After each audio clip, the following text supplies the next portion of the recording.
Olá, boa noite, sejam muito bem-vindos a mais um podcast Seja Ainda Mais Feliz.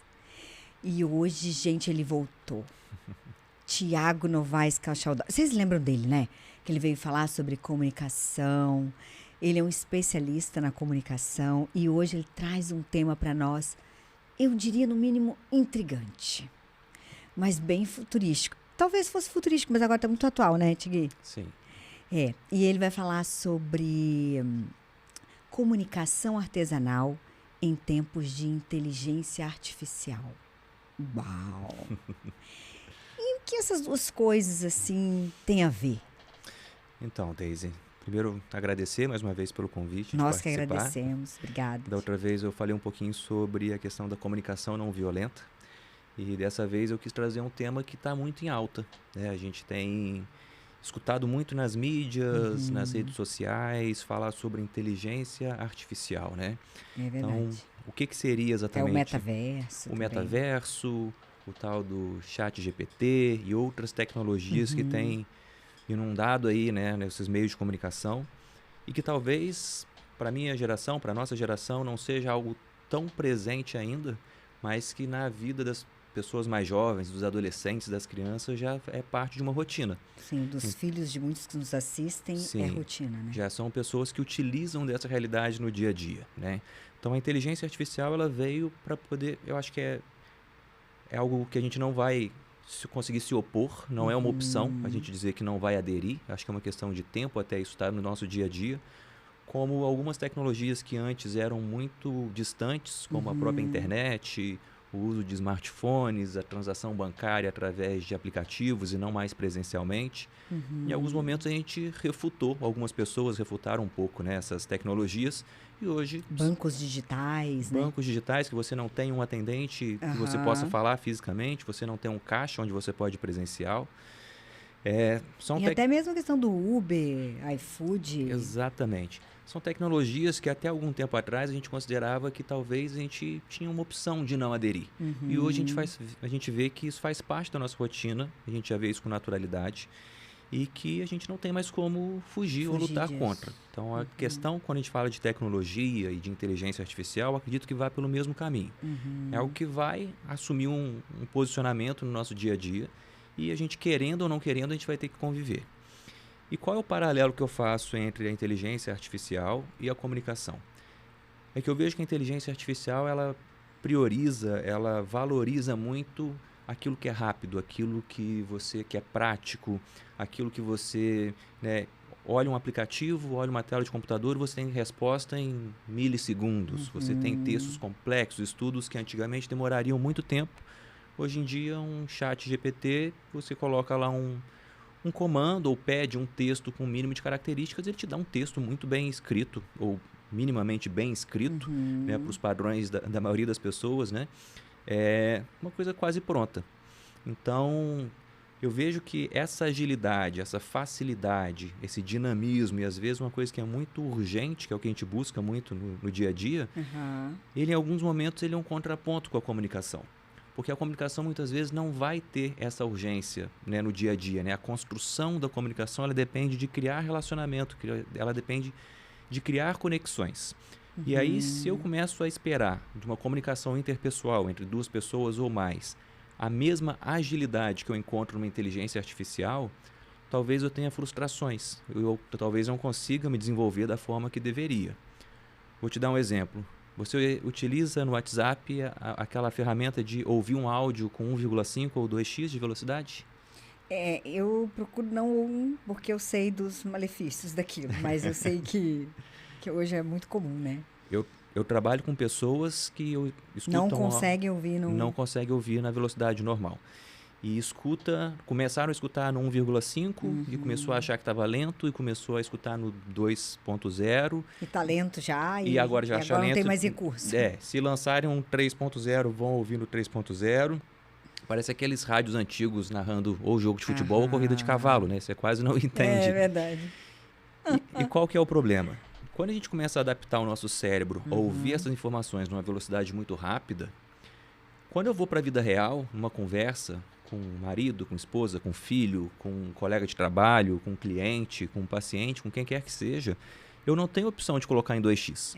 Mas você já treinou o teu cérebro daquele jeito, né? Isso. Então as pessoas começam a achar que aquela comunicação que deve ser construída, que deve ser colocada ali, né, de forma próxima, tem que ter conexão, que aquilo está muito demorado, que ela não tem tempo para aquilo. E aí acha a pessoa, às vezes, cansativa, chata, uma pessoa enfadonha, que não consegue, né, dar uma agilidade. Só que essa agilidade não é do mundo real, né, da comunicação frente a frente. Ela é uma comunicação, uma realidade que vem em decorrência de uma tecnologia. Então, tem muitas pessoas hoje que assistem aulas, vídeos, fazem aula de faculdade, pós-graduação, tudo assistindo em 2x. E aí eu fico pensando até que ponto isso nos ajuda a ganhar tempo e até que ponto isso é prejudicial, né? Porque quando eu vou assistir uma aula real, presencial, uma palestra com alguém, eu não tenho opção de acelerar, gostando ou não gostando do conteúdo.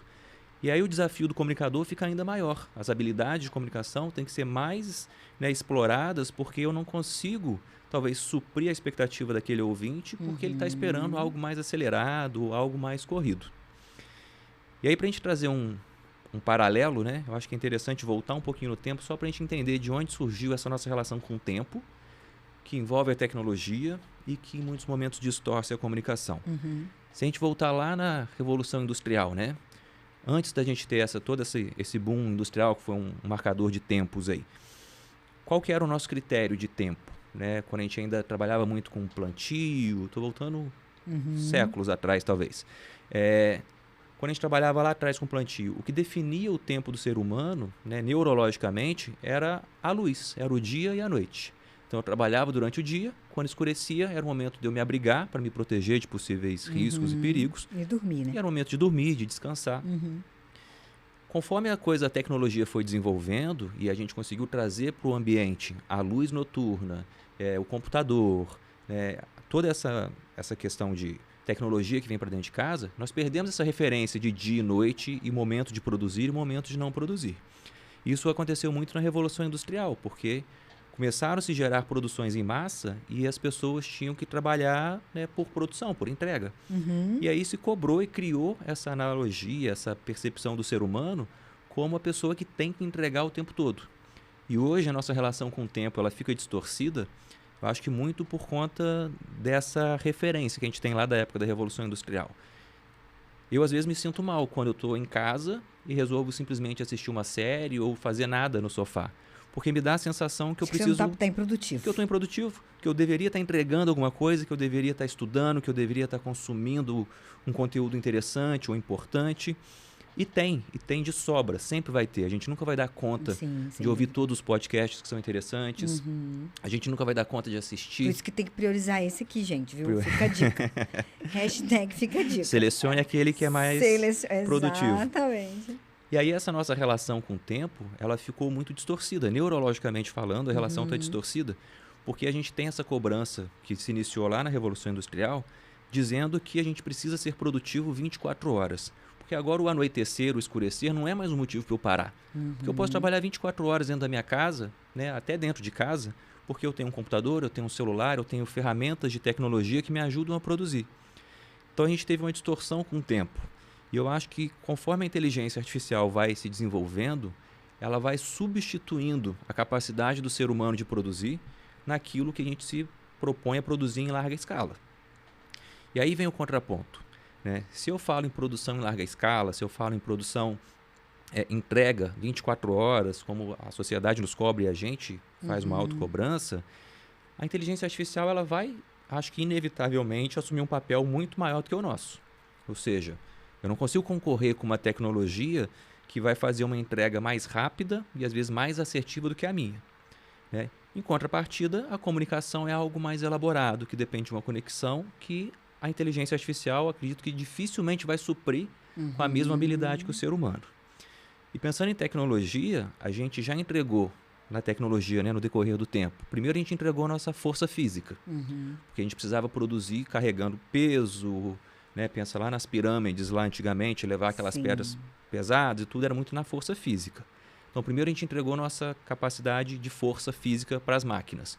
Hoje em dia você tem tecnologias que levantam peso absurdo sem o homem só aperta um botão. Um botãozinho. Não precisa fazer um esforço físico. Depois veio a entrega da nossa memória. A gente entregou para a tecnologia a nossa memória.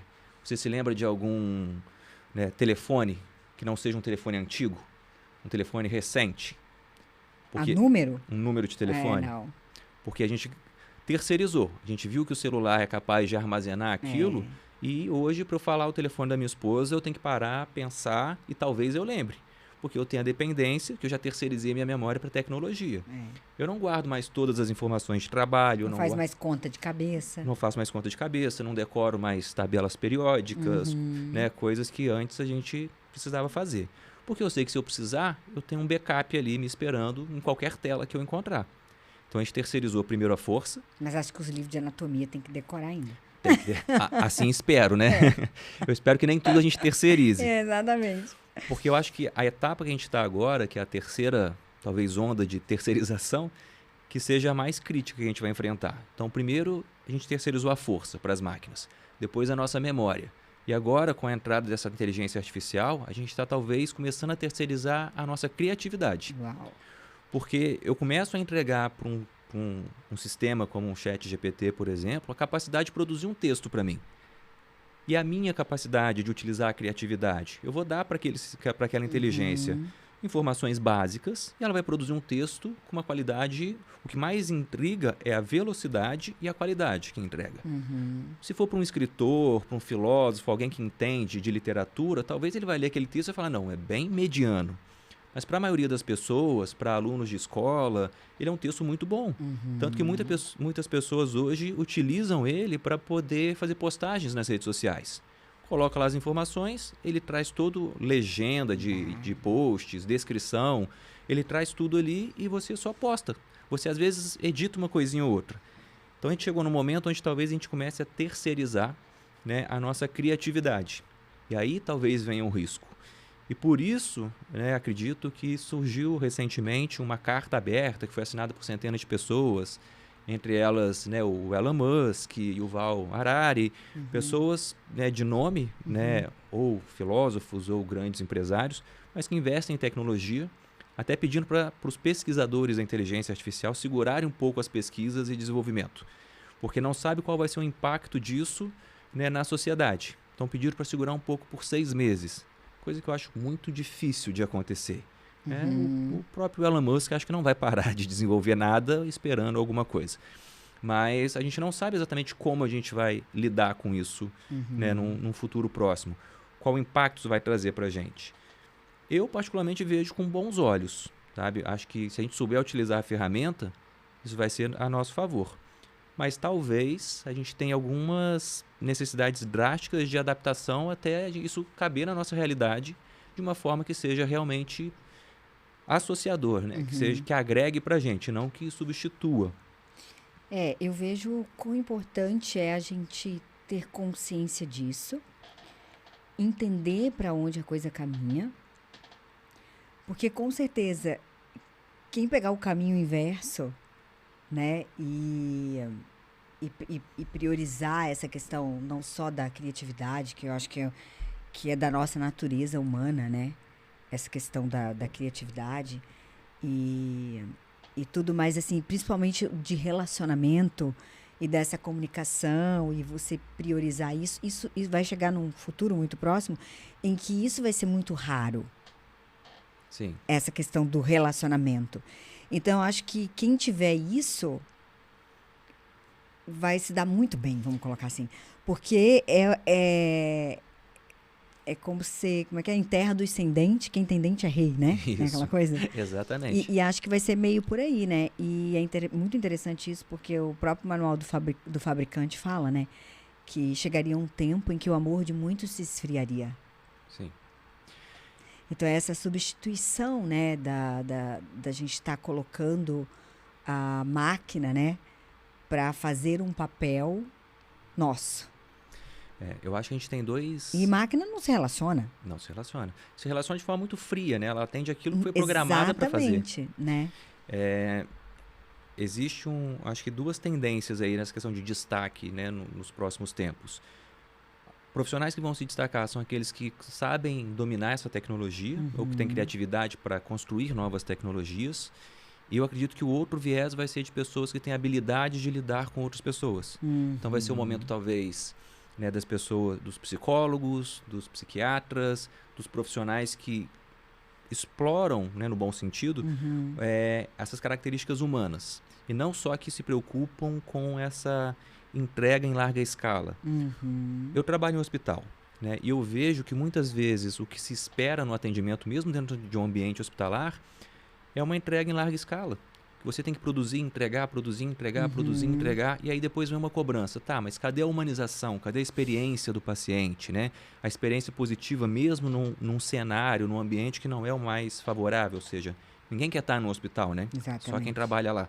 Porque a maioria das pessoas vai para o hospital, eu só vejo duas situações, talvez, positivas, onde a pessoa quer ir para o hospital. Que é numa gestação, onde você vai por um bom motivo, para ter um filho, ou talvez numa situação de cirurgia plástica. Fora isso, e essas situações não tiram o medo, né, da pessoa em estar presente. É verdade.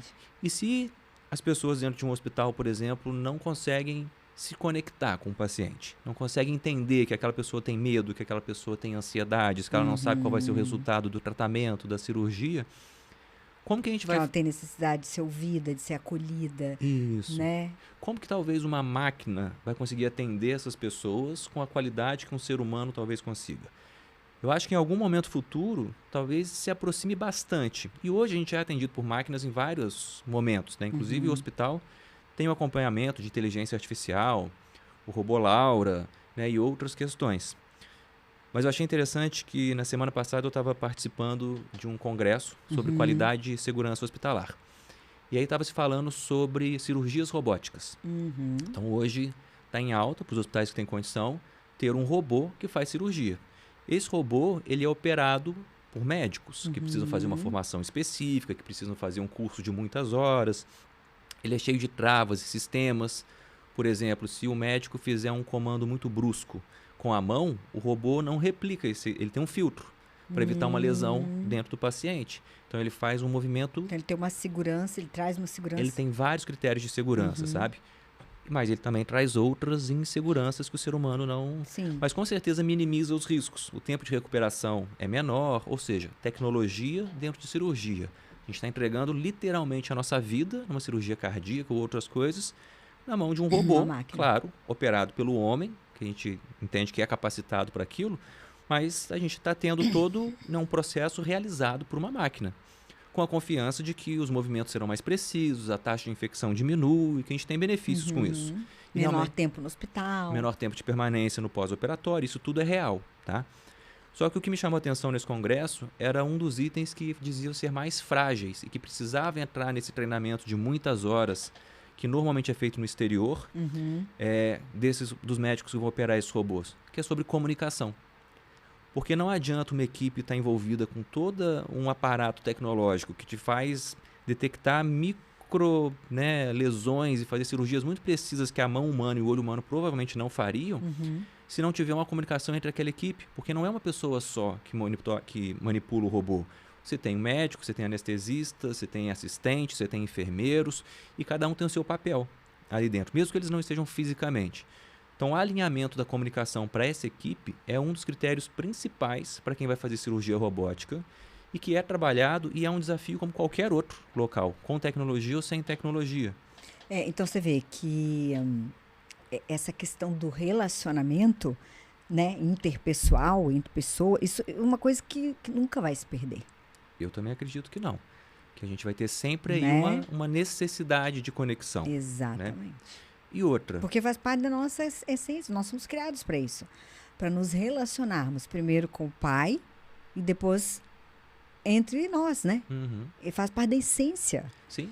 O ser humano, fisiologicamente... Em outras palavras, não tem como você encontrar plenitude, felicidade, que tanto se busca e se fala, né? Porque eu acredito que tudo isso é o homem em busca da tal felicidade, né? Sim. Dessa plenitude, da felicidade.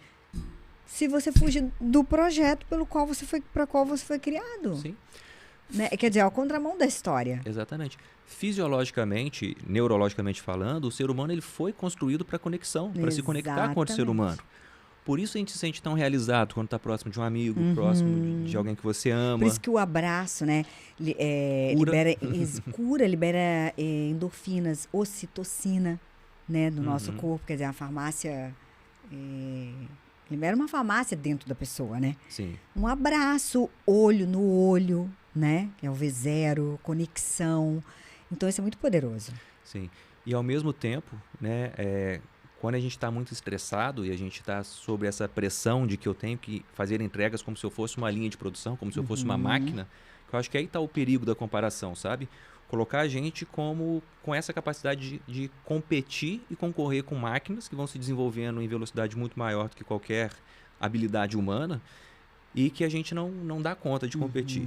Mas quando você é colocado sob pressão, né, a gente tem a produção de hormônios do estresse, que qual é o mesmo? Eu sempre esqueço. Cortisol. Do cortisol.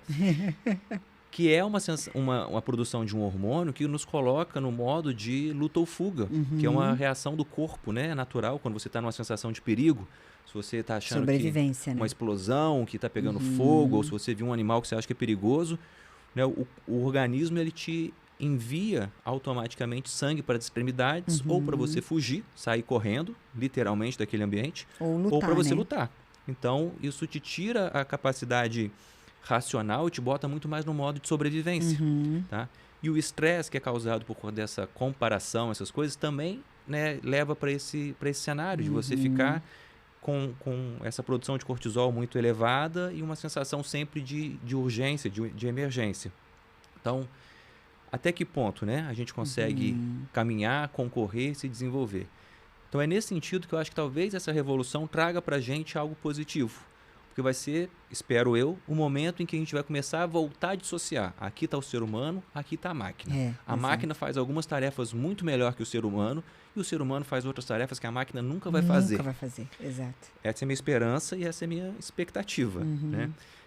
Teve esse tema está muito em alta e quando eu escutei esses dias algumas palestras, né, acompanhei algumas palestras, e falando muito sobre essa questão de comparação, de inércia, né, se a máquina vai substituir o ser humano em algumas funções, se algumas profissões vão acabar. E teve uma das palestras que eu acompanhei que falava muito sobre o ser especial, né, ser individual, ser você mesmo. E ele leva uma situação que ele conta um contexto de uma família que foi para um resort, e aí chegou lá, era um pai, a mãe e uma filhinha pequena.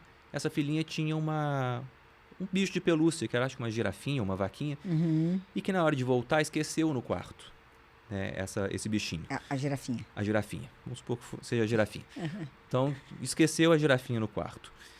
E quando a mãe chegou em casa, com o pai, que eles perceberam que esqueceu, era o bichinho que a criança se apegava para dormir, que dormia abraçado, que não dormia sem, aquele bem próximo, sabe? E ela falou, como é que eu vou fazer para poder minha filha dormir agora, ou para explicar para ela que não tem, né, mais essa companhia nesse momento. Que a gente veio, mas a girafinha ficou. Que a girafinha ficou.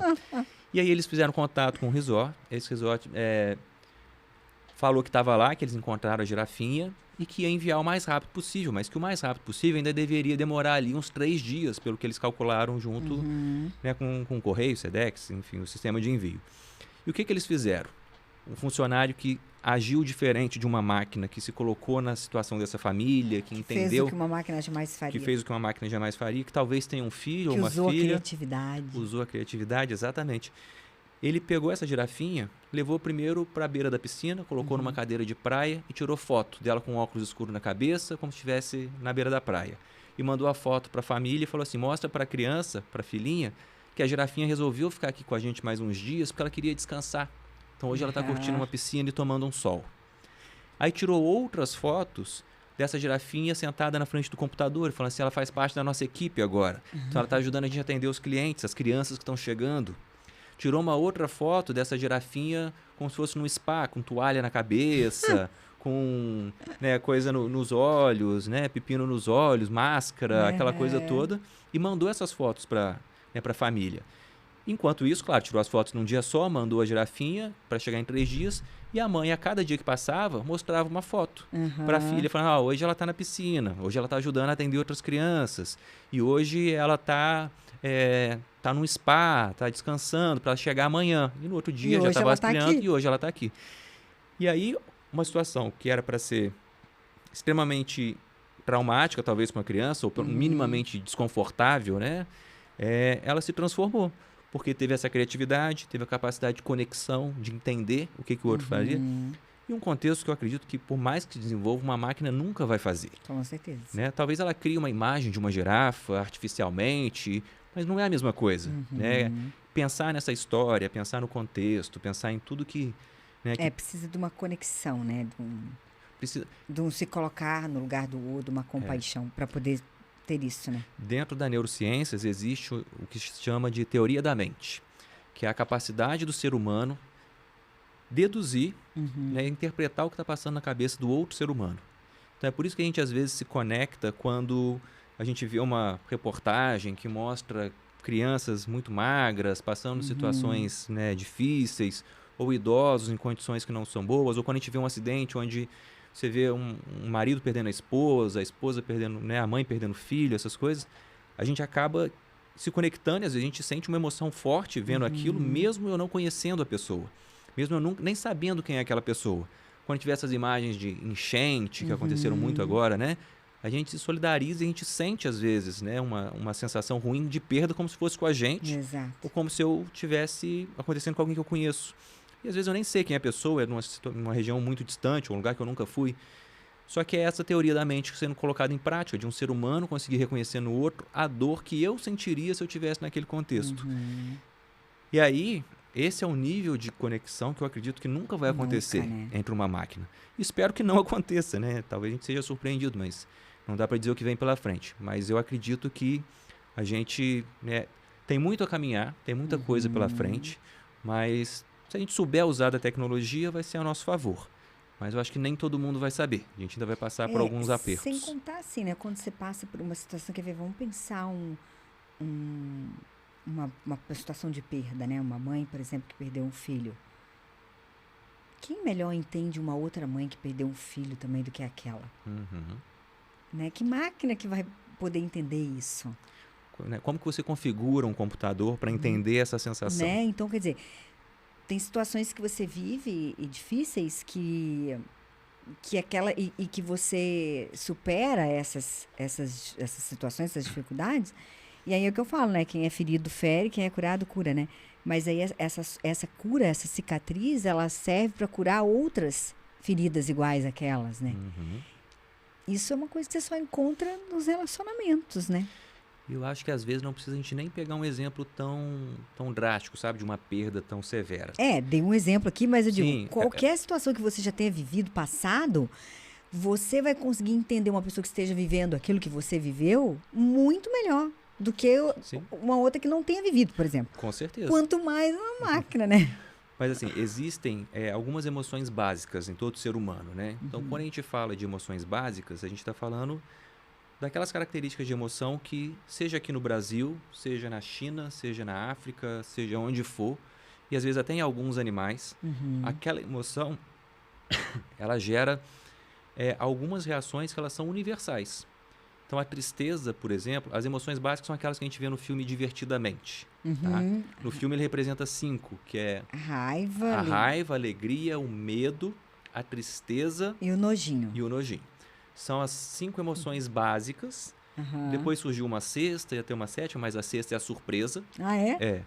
É uma sensação, é uma emoção, né? Uma reação que em qualquer lugar do mundo, se você vê um japonês tomando um susto, você vai ver que ele tomou um susto. Que ele tomou um susto. Se você vê um africano, um brasileiro, um coreano, qualquer pessoa, você fala, olha, tomou um susto. Independente se ele falar alguma coisa ou não, né? Reação, expressão corporal.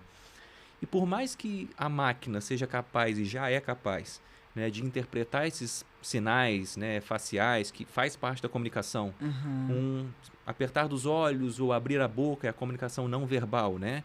A linguagem não verbal. Por mais que a máquina seja capaz de interpretar isso, né, através de câmeras muito precisas, ela não vai ser capaz de entender, eu acredito, né, o que essa sensação realmente representa para a pessoa. Vou trazer um outro exemplo, né? Assim, aconteceu lá em casa esses dias. A gente teve uma visita inesperada de um ratinho desse tamanho. Minúsculo, pequenininho o ratinho. Para mim até bonitinho, tá? Entendi. Mas que a gente, né, deu um jeito de colocar para fora, a gente... Que ali não era o hábitat dele, né? Não era o local dele. É. Mas casa, às vezes aparece, né? Então, apareceu um ratinho pequenininho. Para mim, aquilo não era uma situação drástica, não era uma situação que me trazia um desconforto Era o Didio. tão grande. Assim, é claro, eu queria tirar, eu sei dos riscos, eu sei que ali não é o local dele, Aham. mas eu sei, olha, então amanhã eu vou comprar uma ratoeira, amanhã eu vou pegar um veneno para rato, fechei ali a... Eu já não ia dormir na casa com aquele indivíduo. Exatamente. É aí que eu queria chegar. Para mim, essa reação, né, de ver que aquele bichinho passou ali, eu quero tirar, mas não me causa um grande transtorno, um grande desconforto. Para algumas pessoas pode ser com rato, com barata, com lagartixa, às vezes já vi gente com medo até de borboleta. Sim, sim. Né? Se você for pensar racionalmente, uma borboleta, uma lagartixa, qual é o mal que aquilo pode fazer? Não pode. Não pode. Mas se você for pensar nas emoções básicas, é o que você falou. Eu não fico aqui. A minha esposa pensa a mesma coisa. A Priscila também fugiu assim que ela pôde. Eu ia dormir no vizinho. Ela não foi pro vizinho, mas quando eu saí de casa, ela também saiu. Olha lá, tá vendo? Eu falei, eu não vou ficar aqui sozinha com esse bicho. Eu ia dormir no vizinho e ainda ia colocar um paninho assim debaixo da porta, sabe? Porque... O paninho eu botei, uma tá madeira, a gente vendo? deu uma protegida.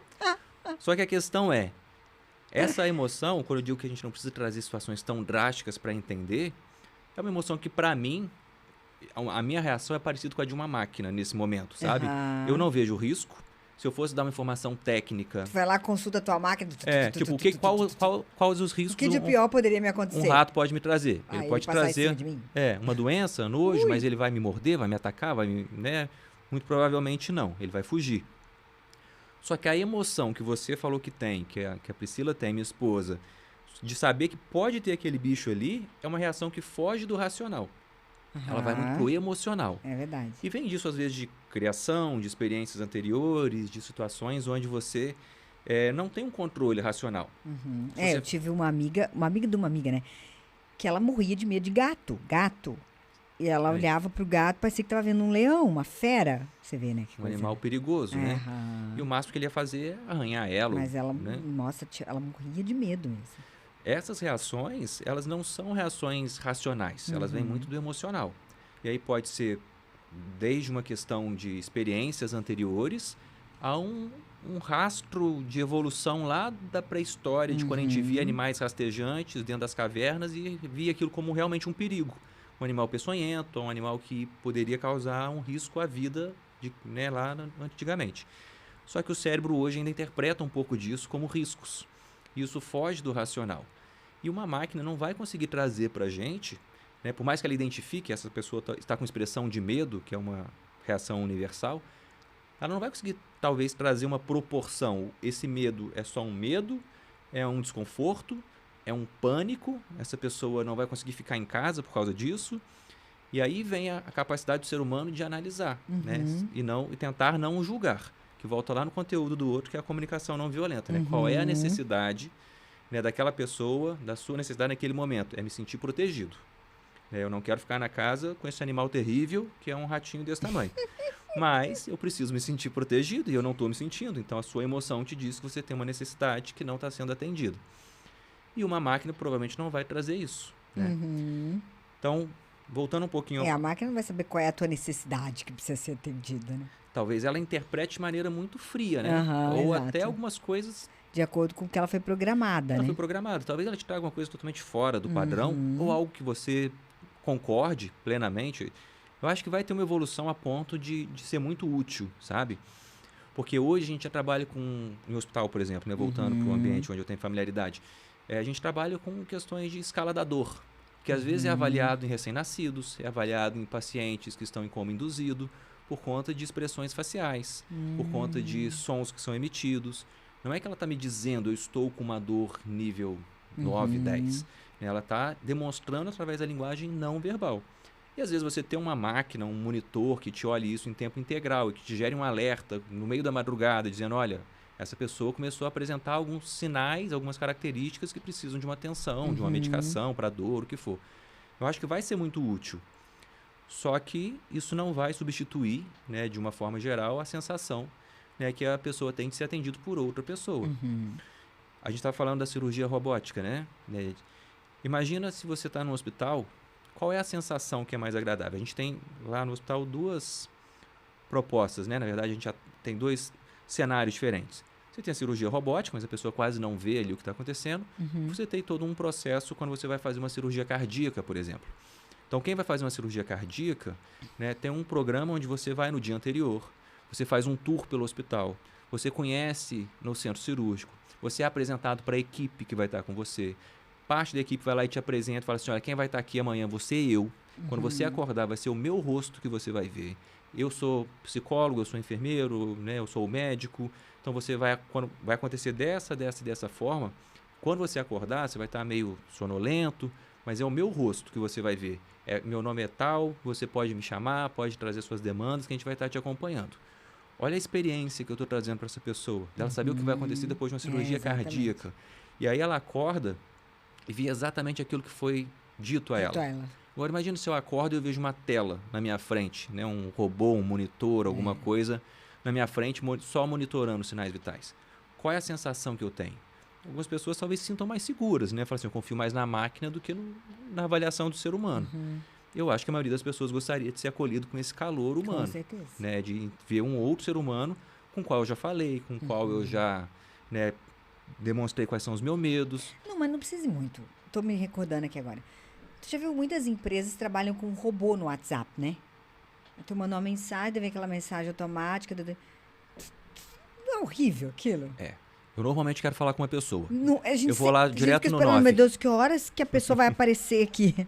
O que eu teclo, qual o número que eu digito para poder falar com alguém. Pessoa. E sem contar que não sei você, mas eu tenho a impressão de que toda mensagem que eu mandei vai se perder ali, que ninguém vai nem ver. Aí eu fico mandando a mensagem de novo, repetindo a mensagem, copiando e colando pra cima. É aquilo, você repete o CPF umas 5 vezes, até cair na mão de alguém que tivesse me atendido de imediato, eu tinha falado uma vez só. É verdade. Né?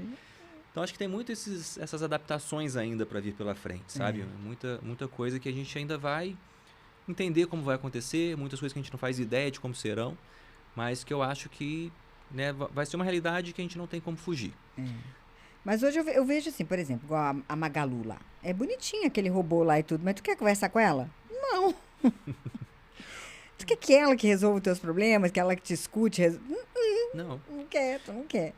Em casa, eu tenho algumas soluções tecnológicas, tipo, eu uso o Alexa, que ficou muito popularizado, e outros recursos, né, que é comando por voz.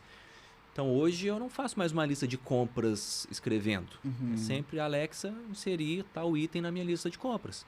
E quando a gente vai ao mercado, seja eu ou minha esposa, a gente abre lá a lista de compras no celular, tá tudo lá. Tá tudo lá que eu falei. Eu posso pedir a ela, e a gente pede muito... Não, como tudo na vida, tem um lado bom e um lado ruim, né? Sim. A gente pode pedir a ela, por exemplo, para poder colocar um timer, porque daqui a 40 minutos, né, tem alguma coisa que fica pronta no forno, enfim, alguma verdura que está higienizando, você precisa de 10 minutos. Então, é muito prático você dar esse comando de voz. E eu acho que essa é uma tendência, principalmente para as pessoas mais idosas, que têm dificuldade de mexer na tecnologia. Então, o comando de voz tende a ser esse. Se eu dou boa noite para a Alexa, ela desliga a televisão, apaga a luz da sala, acende a luz do quarto. Então já tem toda uma configuração. E isso é ótimo. Só que tem horas que ela me faz muita raiva. Tem horas que eu peço para ela colocar alguma coisa. Outro dia a gente pediu... Mas o meu marido, vira e mexe, ele vai lá e desliga ela. Outro dia a gente pediu para... Aí outro dia eu falei, Alexa, desligada. No cabo, assim, ó, desligada no cabo. Fora as expectativas. E ele é um homem da tecnologia, né? Ele gosta, ele entende. Mas ainda vem as teorias e expectativas de o quanto eu estou sendo monitorado por isso, né? Em tempo real. Que são as outras questões.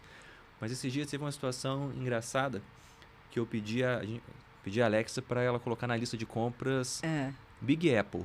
Aquela bebida, né? Um rum de sabor maçã. Ah, pedi, Alexa colocar Big Apple na lista de compras. E o que ela pôs? Miguelzinho. Ela colocou na lista de compras Miguelzinho. Não achei Miguelzinho para comprar no mercado. Não tinha nenhum Miguelzinho. E aí a gente fala, essa é a inteligência artificial que está nos surpreendendo. É verdade. Então eu concordo, tem muita coisa boa que já aconteceu, mas tem muito a evoluir ainda, né? Tem muita coisa para a gente poder... Se ela tivesse traduzida ainda, uma maçãzona, sei lá, né? Pois é. Não. Qualquer coisa assim, não. Mas Miguelzinho para Big Apple não vi nenhuma relação. Também não. E tem... Não deu nem para te dá um Não. vislumbre, né? E já teve coisa que ela botou na lista de compras que eu falei assim, eu não sei o que é para comprar. Né? Eu não sei o que era, eu não lembro o que eu pedi, ela anotou errado. E tem coisas super complexas, que assim, termos que a gente fala assim, tem coisas que, sei lá, Schweppes, né? Que é a outra bebida lá, o refrigerante. Aham. E, pô, ela coloca. Ela coloca? Ela coloca certinho. Ó. E na hora que você fala uma coisa mais básica, mais simples, ela às vezes se enrola toda. Então... Então, assim, eu acho que tem muito pra gente É que é simples, né? aguardar. Se o ser humano é falho e quem faz a máquina é o ser humano, mas assim, meio lógico, assim, de padeiro, assim, mas a máquina é falha, né? Uma conta meio básica aqui, noves conta- fora, acho que em algum momento vai falhar, Acho que em né? algum momento. Exatamente. Mas a tendência dessa tecnologia, ela até ter a capacidade de se autocorrigir. Dela aprender com as suas preferências, ela associar informações. Aprender acho que é um termo muito forte, né? Mas dela associar informações. É porque é o algoritmo, né? Isso, e trazer novas conexões, trazer sugestões, trazer outras questões que podem, né, te ajudar de alguma forma. E aí vai te propor soluções, coisas que dá a sensação mesmo, algumas pessoas até dizem que é uma máquina que pensa por si só. Eu acho que é um certo exagero a gente colocar dessa Com forma. certeza. Mas ela vai ter um desenvolvimento que acho que vai se aproximar muito. Em vários momentos, sim, vai nos superar em algumas tarefas, em outras coisas. E outra palestra que eu escutei há uns 15 dias atrás, talvez, falava muito sobre o medo que as pessoas têm de perder os seus empregos para a tecnologia. Né? Não sei para você se isso já passou, esse medo na sua cabeça. Você acha que em algum momento uma tecnologia pode substituir o que você faz? Olha, como eu lido com pessoas, eu nunca passou esse medo na minha cabeça, assim. Eu vejo a tecnologia, igual você falou, como um instrumento para aquilo que a gente faz, né? Como para nos auxiliar, para a gente ganhar em qualidade, em tempo, esse tipo de coisa. Mas para substituir, não. Talvez as profissões, né? Por exemplo, antigamente tinha a máquina de datilografia, hoje é o computador. Sim. E agora já tem sistemas que nem precisa digitar, você fala e ele escreve. Né? Né? Então, acho que algumas coisas tendem a ser diferentes, a se apresentar de outra forma, né?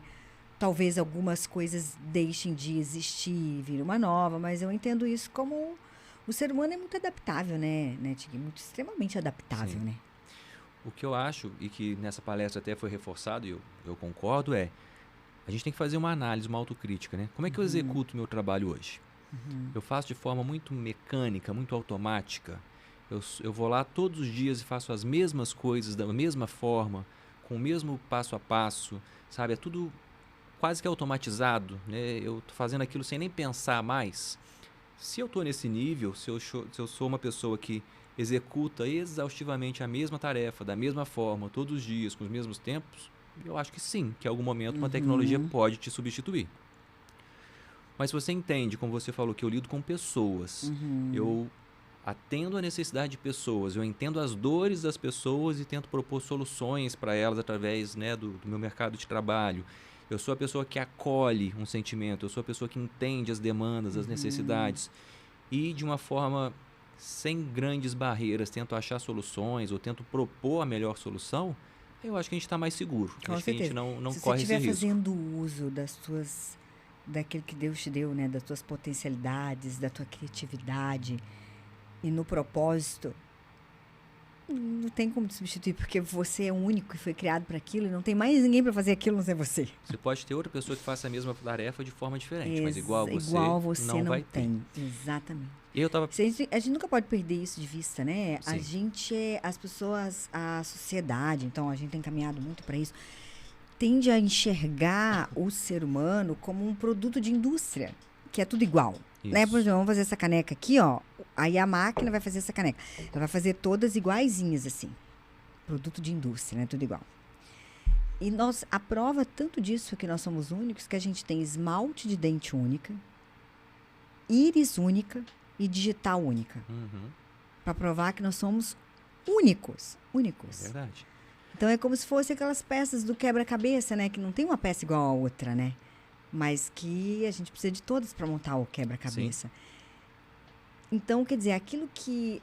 O propósito, né? Pelo qual nós fomos criados e estamos aqui... Tem pessoas que não vivem isso, que estão fora do propósito, estão querendo ser outra coisa, fazer outra coisa, ficar lá, né? Alguma coisa que a máquina possa substituir, sei lá. Mas é porque está fora daquilo que realmente que você foi feito para fazer. Sim. E que só você pode fazer aquilo. Talvez você do jeito que você faz. Talvez, né, a pessoa não tenha encontrado ainda o seu propósito, né? O porquê fazer. E aí eu acho que vale a reflexão, né? Sem da gente pensar, se eu tenho medo de um dia ser substituído por uma máquina, porque talvez eu não esteja executando uma tarefa que eu vim fazer. Exatamente. Talvez seja algo que eu repensar. E eu fiquei fazendo uma analogia esses dias, né? Na verdade, um comparativo, né? Interpretando o que uma inteligência artificial faz, principalmente o que está em alta agora, que é esse chat GPT, né, e algumas outras tecnologias semelhantes, que você dá um comando para ele absorve aquela informação e te entrega o que você quer. Seja um texto, seja uma imagem, seja uma letra de música, um poema, um texto no estilo erudito, não sei o quê, ou seja, ele faz aquilo, ele faz numa questão de milissegundos ali, né? Ele faz muito rápido. Se eu, enquanto ser humano, desenvolver essa minha habilidade de também absorver as demandas, as informações das pessoas, eu vou executar com muita maestria a minha tarefa de entregar para ela aquilo que ela precisa. Tudo bem, eu não vou concorrer em tempo, eu não vou concorrer talvez numa habilidade que eu não tenha de escrever um texto num estilo que eu não domino, né, que talvez aquilo, mas eu vou conseguir fazer algo muito particular, muito único, que é o que eu domino com as minhas experiências, com as minhas vivências. E se eu estiver disposto a ouvir, né, a outra pessoa, com certeza eu vou conseguir passar para ela, seja uma informação, ou seja uma atenção, ou um produto, uma venda, o que for, que vai atender a necessidade dela. Então, eu acho que, na verdade, a inteligência artificial ela é baseada na inteligência real. Ou seja, ela faz o que o ser humano faz com uma proposta muito mais rápida, né, de entrega. Só que sem a conexão. E se eu conseguir voltar um pouco para essas origens, sair desse local de que eu sou uma máquina, que eu sou uma produção em escala, né, que eu tenho que entregar, e voltar a ser eu, indivíduo, com as minhas características, eu começo a me destacar mais, né? E aí a gente, como eu falei, a minha expectativa é separar essa alta performance de entregar muito rápido, de entregar muita quantidade. Eu, ser humano, entrego menos quantidade, mais lento, porém eu entrego com muito mais qualidade, tá? E aí foi quando eu pensei nesse tema, essa questão de comunicação artesanal em tempos, né, de inteligência artificial. Porque a comunicação ela é muito construída nessa relação que a gente tem frente a frente, igual a gente está fazendo agora. Eu te conheço há muitos anos, eu sei, né, como você sabe de algumas quase todas as minhas características, a gente já teve muitos convívios. E isso que faz eu conseguir moldar a minha comunicação para me encaixar com aquilo que eu acredito que vai ser um momento agradável para nós dois. Para a gente vir aqui bater um papo sobre um assunto que às vezes é futurista, às vezes volta lá para a Revolução Industrial. Às vezes é super atual, às vezes nós estamos até atrasados, às vezes a gente está atrasado em alguns pontos. Mas é isso que me permite, assim, eu sei, né, a gente já tinha conversado antes, então a gente tem uma noção mais ou menos até onde vai as experiências e conhecimentos do outro em relação a alguns assuntos. E isso vem de forma muito complementar. É, né? verdade. Não é uma entrega automática, eu tenho que te entregar mais e mais e mais. E faz parte da comunicação saber ouvir. E enquanto produção em larga escala, quando a gente se compara com máquinas, a gente não para ouvir, a gente só quer entregar. Eu, comparando a fala, ou seja, eu só quero falar. Eu não tenho um momento da troca, eu não tenho um momento de compartilhar isso, sabe? De ouvir a sua experiência, de ouvir a sua vivência, de entender, enxergar na sua linguagem corporal a reação de uma história que eu estou contando, de ouvir uma risada, entender, poxa, essa história então trouxe uma sensação boa, né? Eu sei mais ou menos o estilo de piada que essa pessoa gosta, ou o tipo de assunto que interage, que gera mais conteúdo. Isso é o que eu falo da comunicação artesanal, porque eu preciso entender, assim como, né, um artesão vai construir uma cadeira, uma peça que é única, a comunicação é única nesse momento. Exatamente. O que eu estou trocando contigo agora, as pessoas estão ouvindo, né, e absorvendo, mas infelizmente elas não têm a oportunidade de interagir com a gente nesse exato momento. Esse é um benefício da tecnologia, porque isso pode ficar gravado pela posteridade aí, daqui a muitos anos alguém ouvir e falar assim, olha, como eles falavam bobagem lá atrás, né? Agora a gente está totalmente diferente. Ou não, igual aquele desenho dos Jacksons 5 lá, né? Ou isso, assim, né? Nossa, esse negócio, né? Previram o futuro. A gente não sabe. Então, isso é um lado bom da tecnologia. Mas essa sensação de criar conexão, de falar frente a frente, né? Isso é algo que tem que ser construído artesanalmente. Ou seja, a gente tem que ir aqui, ó, talhando pouquinho a pouquinho essa relação, né, criando conexões, entendendo até onde vai o limite, até onde não pode ir. E a gente vai construindo essa comunicação de qualidade, evoluindo nessa comunicação. E uma das grandes características de um bom comunicador é ele conseguir se adaptar ao seu público. Então, se eu estou falando com uma pessoa que tem uma vivência, uma experiência, ok, eu tenho uma forma de comunicação. Até porque a responsabilidade da comunicação é do comunicador, né? É do comunicador. Eu tenho que considerar os conhecimentos do outro, mesmo que eu não tenha certeza absoluta, eu tenho que considerar qual é o domínio sobre esse assunto que o outro tem, qual é o nível de conhecimento que ele tem. Porque se a gente vem para cá e começa a falar de uma forma muito técnica ou de uma forma muito... Só eu e você vamos ficar aqui... Só duas pessoas entendem e talvez quem a gente quer atingir, que é o público que não está aqui... E daí perdeu o propósito, né? É verdade. E aí a gente está falando pro nada. E comunicação depende de um ouvinte. Se eu não estou sendo eficaz a ponto de prender a atenção do meu ouvinte, a minha comunicação não é uma comunicação de sucesso. É uma comunicação falha. Porque eu não soube adaptar a ponto dessa informação que eu estou passando construir uma imagenzinha, marcar um local na mente de quem está me ouvindo, né? O nosso propósito aqui é bater um papo, mas é passar informação para quem não está presente. Exatamente. E se a gente não conseguir adaptar, né, a esse ponto, talvez a gente possa considerar que, olha, então não foi uma comunicação totalmente de sucesso para aquilo que eu tinha me proposto alcançar. No mínimo gerar um interesse para as pessoas buscarem isso, né? E se atentarem também, né? No mínimo despertar essa curiosidade. E eu vejo que existe uma demanda muito grande. Eu acho que está aumentando essa demanda por comunicação, sabe? Por cursos de oratória, cursos que desenvolvam comunicação. Porque as pessoas estão, entre aspas, se escondendo um pouco atrás dessa tecnologia. Então, eu quero falar com alguém, eu mando uma mensagem no WhatsApp. Eu mando um áudio, eu mando uma mensagem de texto. Eu não tenho essa troca em tempo real, igual a gente falou no início, que eu tenho que falar, esperar você me responder para eu continuar. Se a gente começa a falar ao mesmo tempo, alguém precisa segurar um pouquinho. Quando eu estou gravando um áudio, mandando uma mensagem, sou só eu. Estou só passando. Eu não estou recebendo nada. Até a hora que volta, e aí eu começo a receber alguma coisa. Só que existe ali uma falta, né? Eu acho que eu trouxe essa informação da última vez, mas a gente tem 93% da nossa comunicação, ela se dá de forma não verbal. Então, só 7% são as palavras, é o vocabulário. O restante é a linguagem corporal, a entonação de voz, são outros elementos que compõem a comunicação. E quando eu perco, por exemplo, o visual, se eu estou mandando só um áudio, eu já tirei a linguagem corporal da jogada. Então, eu tenho menos 53% de efetividade no que eu estou comentando. Eu estou deixando só a minha expressão, ou seja, a velocidade de fala, a intensidade, se a minha voz é grave ou aguda, e o conteúdo. Sendo que o conteúdo representa só 7%. Então, é a menor parte. E aí eu uso dessa tecnologia para agilizar uma coisa, mas eu trago outros prejuízos. Esses dias Então, 93% é a linguagem não verbal. Linguagem não verbal. E a corporal é 53%. Dentro desses 93%, acho que é 55%, na verdade, é de linguagem corporal.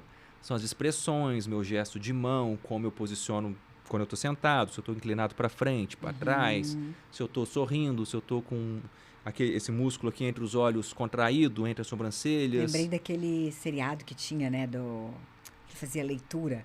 Light to Me? Light to Me. Light to Me. Fantástico. Fantástico, é muito legal. Se passa um pouco para dar um interesse maior, né? Porque a gente não pode considerar naquele nível, né? É tudo baseado em evidências que aqueles fatos, aquelas microexpressões realmente indicam alguma coisa. Mas não chega ao ponto de falar, eu posso acusar uma pessoa de ser um criminoso ou não ser só pela linguagem corporal. Mas ele me dá indícios se a pessoa está falando a verdade, se está mentindo, se ela tem realmente emoções sinceras, se não tem. Isso, então, são cerca de 55% da comunicação. A expressão, né, a qualidade da voz, a comunicação, que eu digo de velocidade de fala, entonação, né, características vocais mesmo, elas são mais 38%. Então, a gente chega aí, né, num percentual muito, muito elevado. E os últimos 7% são aqueles que, né, é o vocabulário, as palavras que eu escolho. E a gente acha que é... E é onde a gente se apega. 100%, é onde a gente se apega. Se a pessoa não entende, eu vou lá e às vezes repito as mesmas palavras. Repito às vezes mais devagar, como se aquilo fosse fazer muita diferença, né? Mas eu às vezes falo a mesma coisa. Eu preciso falar de outra forma se a pessoa não me entendeu, né? Gesticular de outro jeito, mudar minha entonação, não só repetir as mesmas palavras. E às vezes mudar também a forma, né? Usar outras expressões que sejam mais coerentes com quem está me ouvindo, porque se ele não entendeu, algum motivo teve. Mas as pessoas se apegam muito a isso. E alguns recursos tecnológicos nos tiram um pouco dessas, né, dessas características de fala. Então, quando eu estou mandando uma mensagem escrita, eu tenho só a parte dos 7% que são as palavras que eu escolhi. Exatamente. Então, assim, me facilita por um lado, mas me traz transtornos por outro. Exatamente. Então, é o que a gente falou desde o início. A tecnologia, ela é boa, ela é ruim? Depende de como eu uso. Né? Se eu souber usar ela a meu favor, ela é boa. E eu vejo o seguinte, a gente padece por falta de conhecimento, não é mesmo? Isso. Não é? O Paulo Vieira tem uma frase que eu adoro, que ele fala assim, tudo aquilo que eu não tenho é pelo que eu não sei, porque se eu soubesse eu já teria. E então você vê, buscar ter essa comunicação, buscar esse conhecimento para se comunicar, para se fazer entender melhor, é um benefício que... É para tudo, né?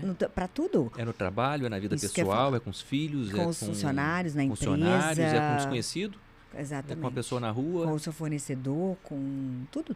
Com todos, com todo mundo. Com todo mundo. E tem sido muito valorizado. Né? Acho que cada vez mais valorizado essa habilidade de comunicação.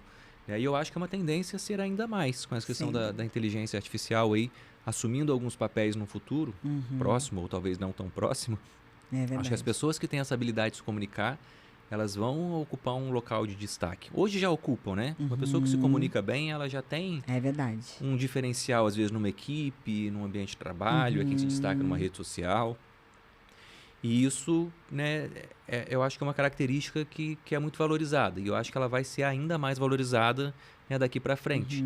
Porque a gente vai depender muito dessa originalidade, dessa criatividade e dessa capacidade de adaptação de um bom comunicador para conseguir aí se conectar com outras pessoas. E eu sei que você tá com um curso aí para nos ajudar nesse quesito, né? Se a gente quiser... Gente, divulga pras amigas. Só as boas. Cabeça de bagre, já falei pra você, gente, se livra. Só as boas. Para elas serem boas comunicadoras. Para vocês serem bons comunicadores. Pois então. E aí, como é que é esse curso aí? Eu criei uma metodologia recentemente, porque se a gente parar para analisar assim, quantas informações eu trouxe sobre comunicação aqui, né? Eu falei de velocidade de fala, de entonação, de linguagem corporal, de expressão verbal e não verbal. Eu estou falando do vocabulário, eu estou falando... Não falei, mas a gente tem a questão da roupa que eu uso. Você igual parece aprender a dirigir, né? Tem que cuidar disso, daquilo. Eu falo assim, ai meu Deus, e agora? Você vai lembrar disso tudo. O que eu repito sempre nos treinamentos que eu faço é que eu acho que a comunicação ela não é difícil. Ela é complexa. E qual é a diferença? Complexa porque ela tem muitos elementos que compõem a comunicação. Mas se eu entendo esses elementos que eu não acho que são tão difíceis de entender, eu começo a moldar minha comunicação para que ela seja mais adequada àquele contexto, àquela pessoa. Então eu criei uma metodologia recentemente, essa vai ser a primeira turma dessa metodologia, que chama Simplificando a Comunicação.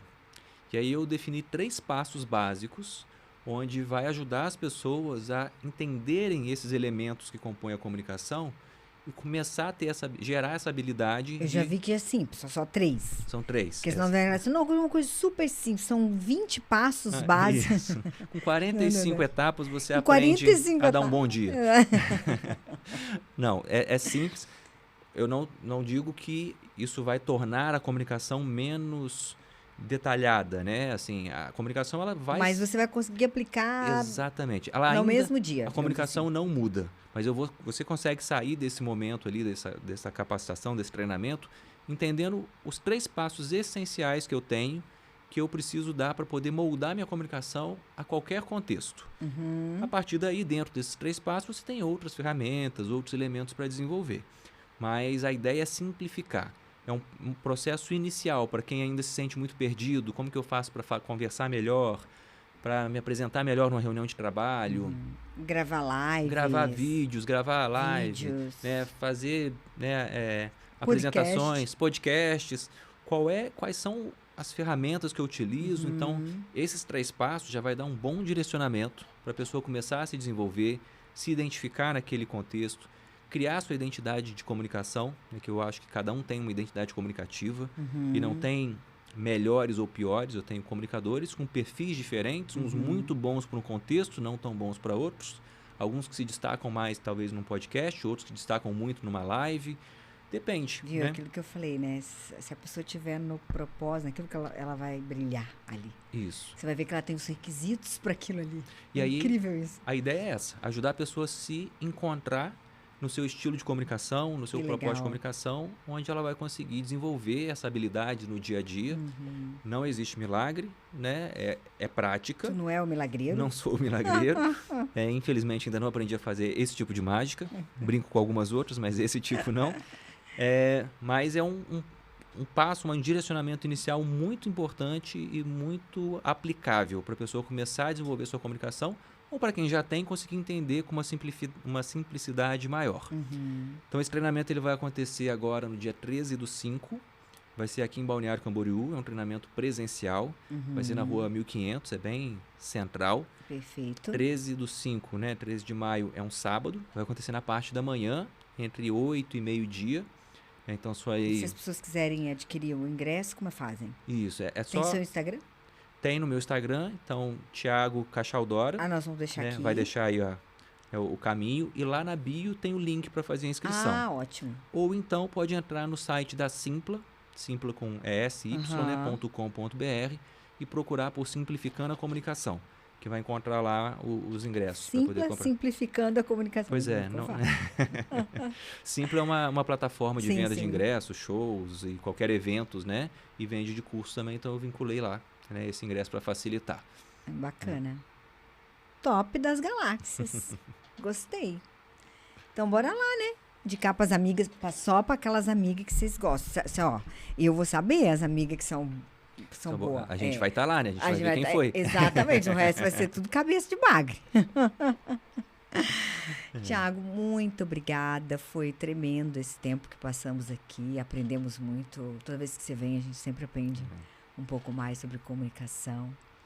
E como eu falei, né? A gente tá na contramão dessa história e vai ser um oceano azul isso aí. Sim. Né? Eu agradeço mais uma vez, né, a oportunidade, o convite. É sempre muito prazeroso compartilhar aqui com vocês, né, um pouquinho do que eu sei, um pouquinho do que eu aprendi. Uau. Né? Não sei mais do que ninguém, talvez só tenha aprendido primeiro algumas coisas, e a minha ideia é compartilhar com as pessoas esse pouco que eu estou aprendendo e que eu me dedico a estudar. Fantástico. Então, obrigado pela oportunidade, é um prazer e estou pronto para voltar quando precisar. Mas você é a pessoa para falar disso, especialista nisso, e a gente quer muito aprender cada vez mais com você. Seja muito bem-vindo aqui, venha trazer mais conhecimentos que você tiver. Tenho certeza, deixa aqui, gente, comenta aqui, dizendo a gente quer o Thiago de novo. Se tiver mas vamos ver ele lá no curso, né? Dia 13 de maio, né, Dia Thiago? 13 de maio. 13 e se tiver algum tema específico relacionado à comunicação, né, que queira... Escreve aí para nós. Comenta que a gente prepara o conteúdo e eu trago para cá algo mais direcionado pelas demandas. Perfeito. Né? Muito obrigada, viu? A gente se vê no próximo. Até breve. Uma boa noite para vocês. Eu vejo vocês no próximo podcast. Até lá.